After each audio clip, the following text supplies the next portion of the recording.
కేటీఆర్ గారు నీ గుంపునేసుకొని పోయి హైదరాబాద్ నడిబొడ్డులో కూర్చొని రేవంత్ రెడ్డి సర్కార్కి సవాల్ విసురుతున్నావు. నువ్వు కూర్చున్న హైదరాబాద్ లోనే, నువ్వు తిరిగే హైదరాబాద్ లోనే నీ 9.5 ఏళ్ల దిక్కుమాలిన పాలనలో ఎన్ని చెరువులు కబ్జాలకు గురైనాయి? దీని మీద చర్చకు సిద్ధమా?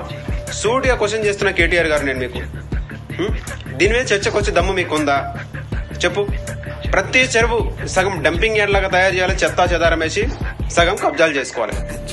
నీకు నచ్చినోని కబ్జాలు చేసి ఇచ్చిన వాళ్ళ దగ్గర కమిషన్లు తీసుకున్నావు. ఇది నిజం కాదా? దీని మీద చర్చకు వచ్చే దమ్ము మీకుందా? చెప్పండి. మరి రేవంత్ అన్న సర్కార్ వచ్చిన తర్వాత హైడ్రాన్ తీసుకొచ్చి దాదాపు 119 ఎకరాల చెరువును కాపాడిండు. ఇప్పుడు చెరువుల కాడ ఒకసారి నిలబడి తెలుస్తుంది నీకు ఎంత నీటిగా ఉన్నాయో, ఎంత ఆహ్లాదకరంగా ఉన్నాయో. చెప్పు. నీ దిక్కుమల్ల పాలనకి ప్రజాపాలనకి ఎంత తేడా ఉంది? చెప్పండి కేటీఆర్ గారు. ఉత్త గాలి మాటలు మాట్లాడు కాదు, చెరువుల మీద చర్చకు సిద్ధమా హైదరాబాద్ నడిబొడ్డులో? కేటీఆర్ గారు సమాధానం చెప్పాలి.